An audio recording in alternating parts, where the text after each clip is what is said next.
half of our life goes in building healthy ego and half of life goes in dissolving that ego. Carl Jung. And one more similar kind of quotes and very profound insight by Deepak Chopra is, when we start letting go things, we lose many things of the past, but then we find ourselves.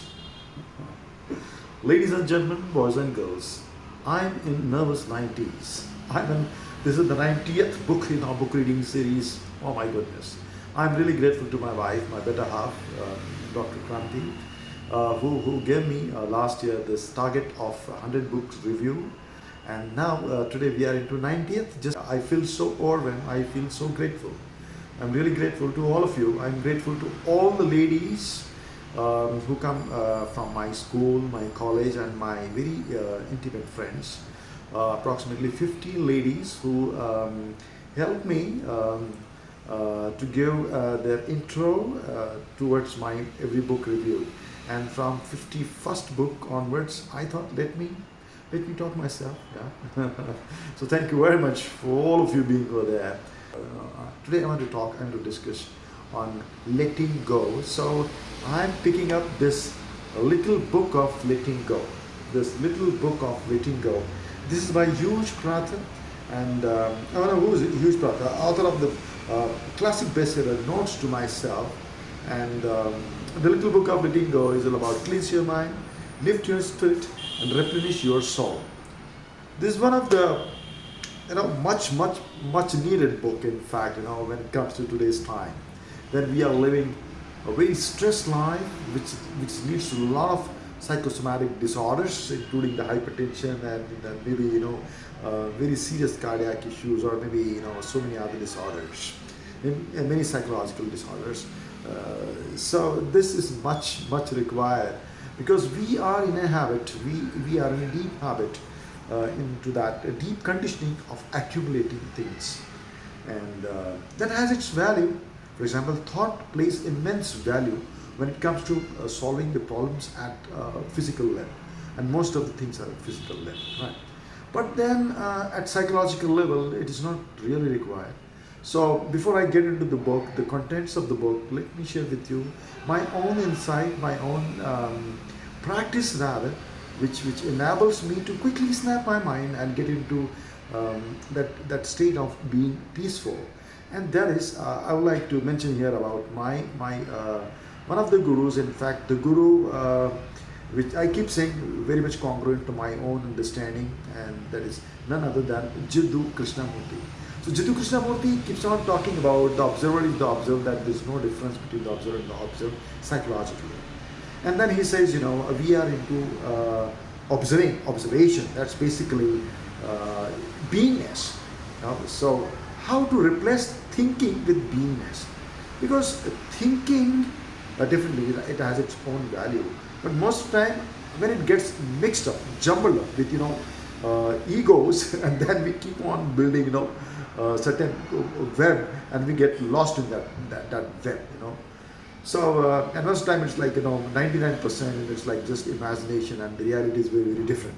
Suppose, for example, you have a fight with someone, and then you keep on thinking, why we had a fight, why there was a conflicts, and despite of your great efforts, you being so a high level performer, why people are over criticizing you or giving you very destructive feedback, or you are getting stuck into thinking, you are getting stagnated into thinking, which leads to hate, which leads to a lot of mental disorders for yourself, and maybe then it reflects in your body language at your personal life or maybe workplace, which is not good, which is not a healthy sign.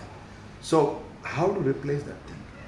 I was quoting about Jiddu Krishnamurti about being observing. So ladies and gentlemen, boys and girls, this is my practice. First of all, is it possible to observe things as they are? Yes? Yes. So how you can increase the span of observing? If someone says, don't think, just observe.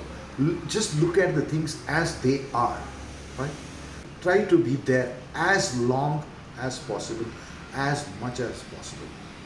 When you lose that self-awareness, that degree of being aware that you're aware, then you will get into the thought, the burning issue, the topmost issue, and then you will get into those abyss of thinking, thoughts. Even this, fear of letting go, and you are not able to let go, is very dreadful. It's very nasty. So it's okay, no problem. As and when it's required, you just observe.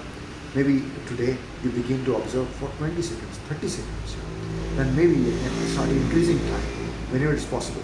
So many great spiritualists, for example, Buddha, he gave this very good meditation technique called vipassana, observing your breath. There is nothing but a technique towards actual meditation. That is not meditation, that's actually leading towards meditation, that you are somewhere shifting from thinking to beingness, observing your breath, the inhaling, the exhaling, the breathing, without any judgment, right? So this will actually help you in this state. Then you will not even try to let go. It will be dropped. Effortlessly. It will be dropped. So now that's fine. Now let's get into the book. The little book of letting go. Ladies and gentlemen, boys and girls.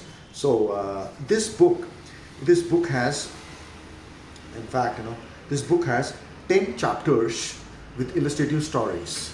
And for example, 1, letting go, the basics, letting go of problems, letting go of the fear of letting go, as I was talking about. Then 2, letting go of mental pollutants, right? For example, letting go of worry, first reaction, motivational, through crisis.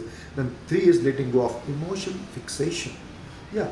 For example, letting go of money anxiety and travel worries, letting go of not equal. Then 4 is letting go of misery, letting go of being neglected, letting go of fear of happiness, so letting go of prediction and control, letting go of inner conflict, letting go of honesty, letting go of ego mind, letting go of spiritual specialness.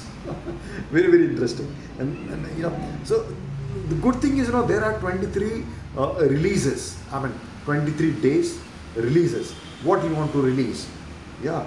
So there are only 3 things you need to let go of. That is judging, controlling, and being right. Release these 3 and you will have the whole mind and twinkly heart of a child. That's what it says. For example, release 23. It is, you need keep only one thought before your mind as you go through the day, as you say to yourself. As I was saying in the beginning, it's basically a journey of many thoughts to one thought, and from a single point to thoughtlessness. But you don't crave for being thoughtless. That's fine, no problem. That's okay. Whenever it happens, that's fine. So these are few releases which will really help you. This is a really wonderful piece of book, our 90th book in our book reading series. So that's fine. But then you need to be very, very honest with yourself. For example, being special when it comes to spiritual, because people will expect from you that you are giving spiritual talks, you are a motivational speaker, or maybe you are at leadership position. You have a team who looks up to you when it comes to pearls of wisdom. And then someone may say, oh man, this person is very angry, oh man, this person is very moody, this person is very unpredictable, and so on and so forth. That's okay, that's being honest. If you feel like angry, it's okay, no problem. I personally feel, being expressive, but not at the cost of, humiliating someone. That's fine, That's about natural. Because at least expression is better than suppression, because suppression leads to so many psychosomatic disorders. Let's try to have your own styles of letting go. So letting go can happen only in the field of being present here and now.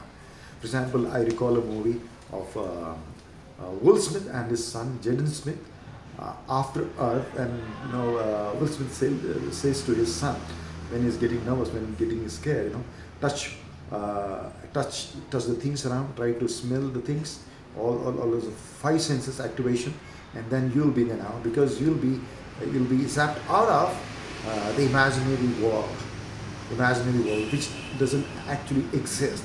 So being in the now, being in the now, you're in the beingness, you're rooted in the now, present moment. Yeah, I keep saying that only the person who is present, 100% in the present, can present the best present, isn't it so? So you need to find your own style, how you can be in the present, how you can increase the span, the length of observation without any expectation, as much as possible. then actually you're not thinking when you are here. You increase that and let's see what happens. Maybe definitely you need to work on what you are eating, what kind of environment you are in. Yeah, if something is very burning issue, you sort it out, you solve, that's fine. Then you will maybe develop I don't know if I can call this as a habit, a kind of a habit where you're able to snap your mind as soon as possible, and you'll not get stuck or stagnated into an abyss of thought process, leading to a lot of inner conflicts and violence and psychosomatic disorders and all kind of anxiety, isn't it? So you need to find out your own ways. Thank you very much, ladies and gentlemen, boys and girls. We'll continue this journey even after 100 book reviews. I love you all. Thank you very much.